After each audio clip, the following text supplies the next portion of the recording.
¿Podía un hombre marcado por la sierra y el camino encontrar redención bajo el sol implacable de Andalucía?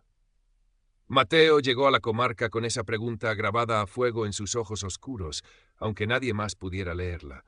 Sus botas gastadas levantaban el polvo rojizo del sendero, un polvo que parecía pegarse a la piel como los recuerdos.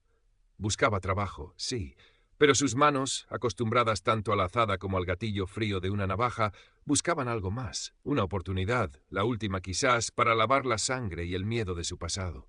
Era un jornalero en apariencia, curtido y fuerte, pero bajo la camisa remendada latía el corazón calculador de un bandolero, un lobo solitario que había dejado atrás a su partida en las fragosas serranías. La posada del pueblo olía a vino rancio, aceite frito y sudor. Un lugar perfecto para escuchar sin ser visto. Allí estaba Carmen, lavando ropa en el patio trasero, sus brazos fuertes moviéndose con ritmo cansado. Sus ojos, vivos y curiosos, no tardaron en fijarse en el forastero. Unas monedas, una jarra de vino compartida bajo la parra polvorienta, y la lengua de Carmen se soltó. El cortijo del Olivar Alto, dijo, secándose el sudor de la frente, pertenecía a don Gonzalo, que Dios lo tenga en su gloria, o donde sea que vayan los viejos usureros. Ahora lo lleva la viuda, doña Isabel. Joven, guapa como una virgen de iglesia, y dicen que sentada sobre un tesoro. Aunque desde que murió el marido, anda algo mustia la pobre. Mateo asintió, guardando la información. La mención del tesoro era el sebo, pero la imagen de la joven viuda despertó algo más, una curiosidad distinta. Esa noche, bajo un cielo indiferente cuajado de estrellas, compartió el catre áspero con Carmen. Fue un encuentro fugaz, un alivio animal para la soledad de ambos, pero al alba, mientras ella dormía, Mateo ya estaba en camino hacia el olivar alto, dejando atrás el calor prestado y la promesa de nada. El cortijo se alzaba sobre una loma, sus paredes encaladas deslumbrando bajo el sol matutino, rodeado de un mar de olivos centenarios cuyas hojas plateadas temblaban con la brisa. Era grande, imponente, pero algo en su quietud, en los desconchones de la cal, hablaba de una grandeza venida a menos. Ricardo el capataz lo recibió en el portón.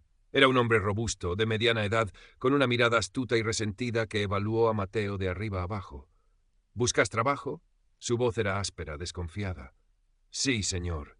Para lo que haga falta. Soy fuerte y aprendo rápido. Ricardo lo midió un instante más, quizás necesitado de brazos para la inminente recogida de la aceituna. Está bien, te quedarás en las dependencias con los otros. Ya te diré qué hacer. Sígueme. Mientras cruzaban el patio empedrado, fresco y sombreado, una figura apareció en el umbral de la casa principal. Era ella, doña Isabel. Alta, esbelta, vestida con un sencillo traje oscuro que resaltaba la palidez de su piel y el negro profundo de su cabello recogido. Sus ojos, grandes y de un verde inesperado en aquel rostro moreno, se posaron brevemente en Mateo, una mirada distante, cargada de una dignidad serena, pero también de una sombra de preocupación. Mateo sintió una sacudida, una mezcla confusa de la codicia del ladrón que evaluaba el entorno y la inesperada punzada de admiración del hombre ante aquella belleza triste y orgullosa. Bajó la cabeza respetuosamente, pero la imagen de sus ojos quedó grabada en su mente. El tesoro, pensó, quizás no era solo de oro y joyas. Los días en el olivar alto transcurrían bajo el ritmo implacable del sol y el trabajo. Mateo se aplicó con una eficiencia que sorprendió a los demás jornaleros y al propio Ricardo. Sus manos se adaptaron rápido a las herramientas del campo. Su espalda aguantaba las largas jornadas sin queja. Observaba, siempre observaba. La casa principal, las rutinas de la señora, los movimientos del capataz. Buscaba señales de la riqueza oculta, una caja fuerte disimulada, una conversación oída al descuido, el brillo de una joya. Pero lo que veía era distinto. Isabel no era una señora ociosa. Supervisaba las labores de cerca, hablaba con los trabajadores con una formalidad amable pero firme, y sus manos, aunque cuidadas, no parecían ajenas al esfuerzo. Los muebles de la casa, que vislumbraba a través de las ventanas abiertas, eran sólidos, antiguos, pero no lujosos. La despensa a veces parecía más escasa de lo esperado para un cortijo de su tamaño. Una tarde, mientras reparaba una cerca en los linderos de la finca, vio llegar un carruaje discreto. De él descendió un hombre vestido de negro con aspecto de abogado o prestamista de ciudad. Entró en la casa principal y permaneció allí un buen rato. Cuando salió, acompañado por Isabel hasta la puerta, el rostro de ella estaba pálido y tenso, aunque mantenía la compostura. El hombre se despidió con una inclinación fría y se marchó. Mateo entendió. Aquella no era la visita de un amigo. Eran las deudas, las garras del pasado de don Gonzalo que aún atenazaban a su viuda. La sospecha se confirmó días después al oír un fragmento de conversación entre dos viejas sirvientas. La pobre señora no gana para sustos con los acreedores del difunto. El supuesto tesoro se desvanecía, reemplazado por la imagen de una mujer luchando sola contra la ruina. Ricardo, mientras tanto, no le quitaba ojo de encima. El capataz resentía la habilidad de Mateo, su silencio observador y sobre todo la creciente atención que Isabel parecía prestarle. La señora había elogiado su trabajo un par de veces, y eso bastó para encender la mecha de los celos en el capataz, que llevaba años deseando a Isabel y la posición que ella representaba. Empezó a buscarle las vueltas, a asignarle las tareas más duras, a lanzarle indirectas maliciosas delante de los otros. «Mucho cuidado con los forasteros que vienen sin pasado», le dijo un día a Isabel con falsa preocupación. «Nunca se sabe qué esconden». Isabel lo miró con frialdad. «¿Acaso tienes alguna queja de su trabajo, Ricardo?» «No, señora, trabaja bien, demasiado bien quizás para un simple jornalero». «Pero, entonces, déjalo en paz», lo cortó ella, y Ricardo tuvo que tragarse su veneno. Pero su mirada sobre Mateo se volvió aún más sombría. El acercamiento entre Mateo e Isabel fue lento, tentativo, como un arroyo buscando cauce en tierra seca. Sucedió un día de mercado en el pueblo cercano. Mateo había acompañado a la señora para cargar unas compras. Un tratante de ganado, un hombre bravucón y soez, intentó engañarla con el precio de unos sacos de pienso, alzándole la voz con insolencia. Antes de que Isabel pudiera responder con su habitual dignidad herida, Mateo se interpuso. No dijo mucho, pero su mirada fría y su presencia física bastaron para que el tratante reculase, mascullando disculpas. De vuelta al cortijo, en el silencio del camino, Isabel le dirigió una mirada distinta, una mezcla de sorpresa y gratitud. «Gracias, Mateo», dijo en voz baja. «No he hecho nada, señora. Nadie tiene derecho a faltarle al respeto». Ese día algo cambió. La barrera invisible entre ellos pareció agrietarse. Poco después, una tarde de tormenta, un rayo partió un viejo olivo cerca de las casas de labor, provocando un pequeño incendio que amenazaba con extenderse.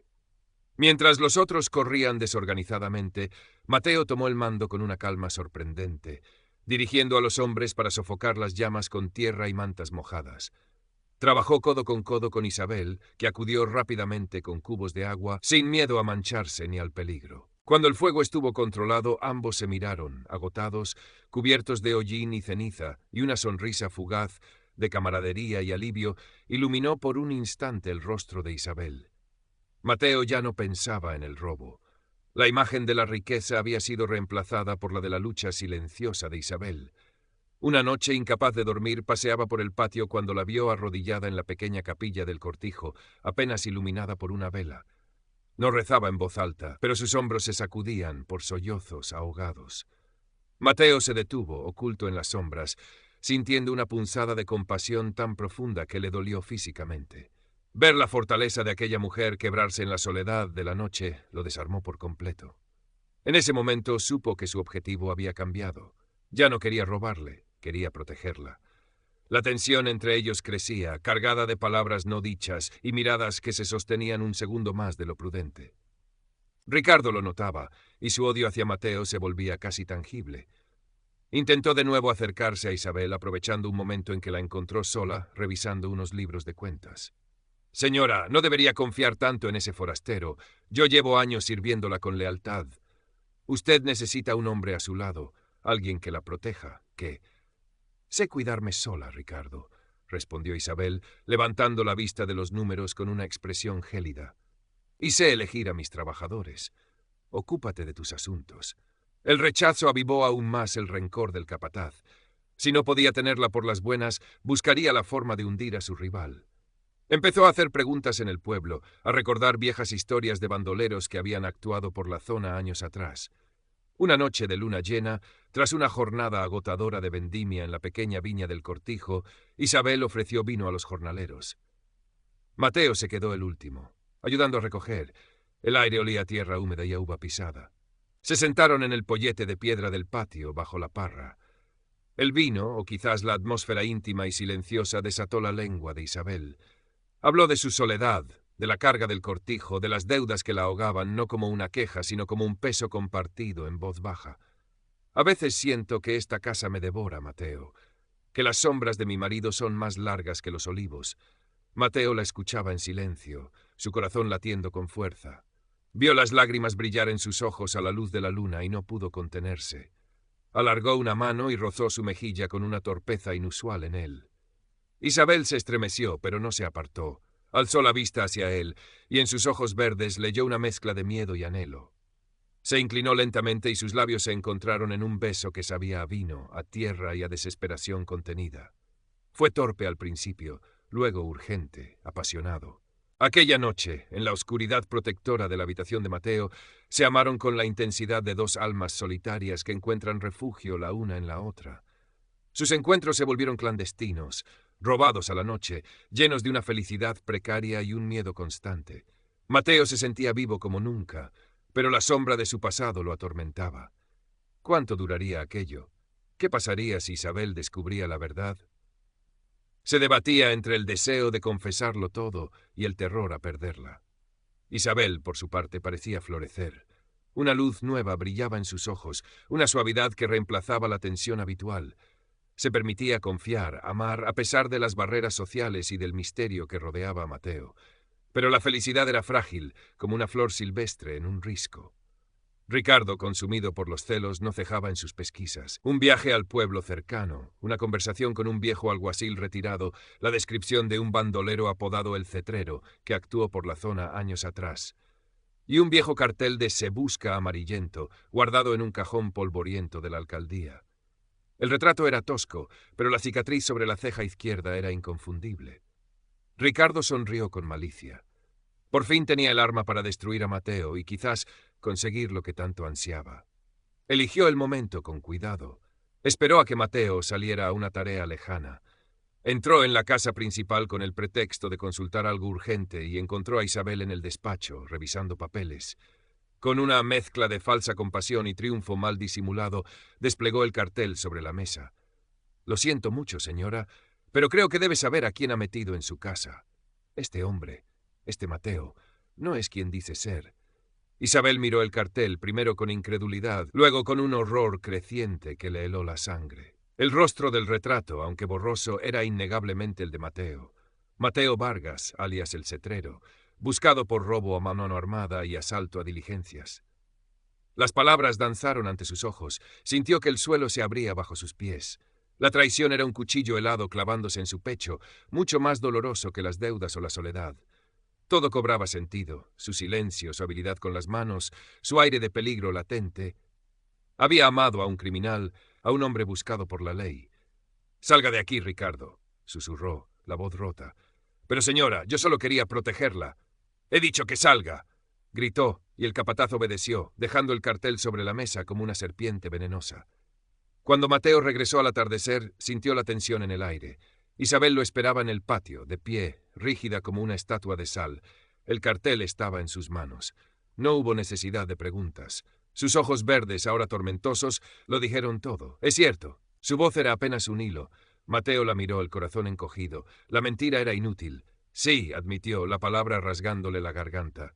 Isabel cerró los ojos, una lágrima solitaria rodando por su mejilla. Todo fue una mentira. ¿Tu trabajo aquí? ¿Nosotros? ¿Solo buscabas? «No», la interrumpió él, dando un paso hacia ella. «Al principio sí, vine a robar. Oí hablar de la riqueza, pero todo cambió, Isabel, desde que te conocí, lo juro. Eres tú lo único que me importa». «¿Cómo puedo creerte?», sollozó ella, retrocediendo. «Eres un ladrón, un bandolero. Has vivido de hacer daño a otros. Me has engañado. Tienes que irte, Mateo. Ahora mismo. Vete de mi casa, de mi vida. Para siempre». Cada palabra era un golpe. Mateo vio el abismo abrirse entre ellos insalvable.